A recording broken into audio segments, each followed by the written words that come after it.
Hello, it's nice to meet you, John. I'm Dr. Gall. What brings you in today? Hello, doctor.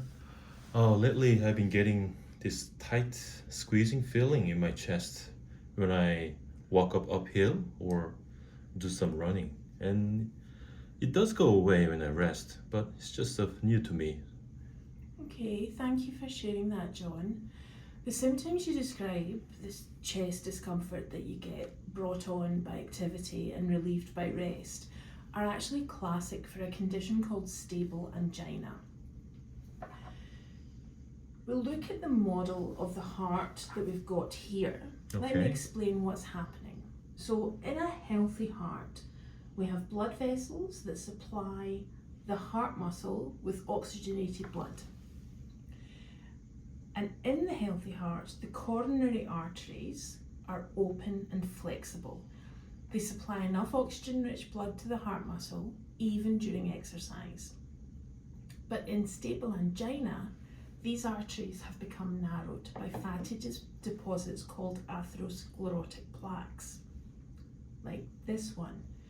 And this would be your plaque here. And you can see, looking at the healthy one versus the unhealthy, the area of the healthy one, there's a lot more space for the blood to flow. Okay? This narrowing reduces the space for blood to flow, especially when your heart needs more oxygen during activity. When you exercise or feel stressed, your heart works harder and needs more oxygen. Because the arteries are narrowed, they can't deliver enough blood, causing a temporary mismatch between supply and demand.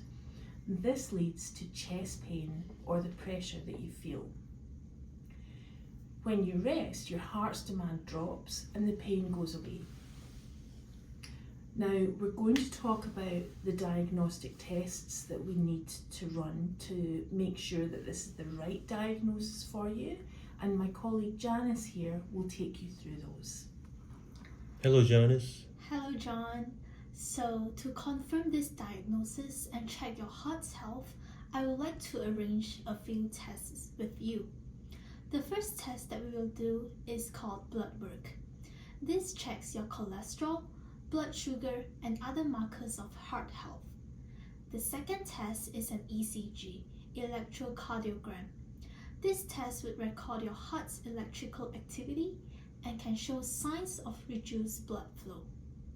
The third test is an exercise stress test. You will walk on a treadmill while we monitor your heart's response to activity. And the last test is a cardiac ultrasound, also known as echocardiogram. This uses sound waves to create images of your heart structure and function. These tests will help you understand your condition and plan the best treatment. We will also discuss lifestyle changes and possible medications once we have your results. Thank you, Janice. Thank you, doctor. We'll see you next time.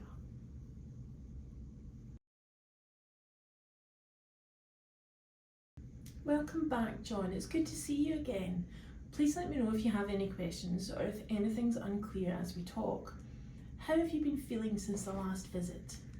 Thank you, doctor. I'm still getting chest tightness when I walk quickly. I want to understand what's actually happening inside my body. That's a very good question, and I'm glad you asked. Your tests confirm stable angina. So let me explain again how this has changed your body's normal function. Under normal circumstances, your heart's arteries are wide, open, and flexible. So the heart always gets enough blood and oxygen even when you exercise. In stable angina, atherosclerotic plaques have narrowed your coronary arteries, so the space for blood to flow is reduced. Because of this, during physical activity or under severe stress, your heart demands more oxygen, but the narrowed arteries cannot increase blood flow enough to meet the need. So the heart's demand for oxygen exceeds the supply, causing chest pain or discomfort. When you rest, your heart's oxygen demand drops and the pain goes away. If the angina is left untreated, it can lead to stenosis and it results in ischemia, basically a heart attack. If you ever want more details about the physiology, feel free to stop me and ask at any point. That makes sense now. So my heart is temporarily starved of oxygen when I am active? Exactly. The narrowed vessels restrict oxygen delivery to your heart muscle, which leads to chest pressure or tightness during exertion, and it gets better with rest. This is your heart telling you it needs more oxygen than it's able to get through the narrowed artery. My colleague Alan here, he's now going to talk to you about the treatment and what we can actually do to help manage this. Hi, John. So first thing is lifestyle changes. So you need to start working on healthy diet and increase physical activity as advised. And if you're a smoker, please stop smoking. Also, managing your stress can help slow the progression of plaque and improve your heart health. Second thing is medications. These improve blood flow to your heart muscle and reduce its workload. Common options include blood thinners, beta blockers, and the medications to lower blood pressure and cholesterol. In your last visit and today, your blood pressure was high, both above 150s and 90s.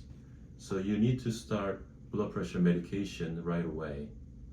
And blood thinners help prevent clots, slow your heartbeat, and reduce the heart's demand for oxygen. The third thing is coronary angiogram. This is a special X-ray test using a dye injected via a thin tube to show exactly where and how severe the narrowing of the heart is. And during the angiogram, if doctor finds a significant blockage, a minimally invasive procedure can be done. Sometimes it's called angioplasty. An angioplasty is a tiny balloon opens the artery and a metal stent is placed to keep it open, restoring better blood flow to your heart muscle and relieving symptoms. So throughout this process, please let us know if you have any questions or any worries at all. Your understanding and comfort are very important. We'll go step by step and your input will always be part of any decision. If you have chest pain at rest or pain that doesn't go away like usual, please go to the emergency right away. Is there anything you'd like me to explain further about the tests or treatments or any other concerns right now? If I need that angiogram test and stent, how quickly would I be seen? Yeah, good question, John. So what we would do, we will refer you to the cardiology department at the hospital as soon as possible. Alright, thank you, doctor. You're welcome.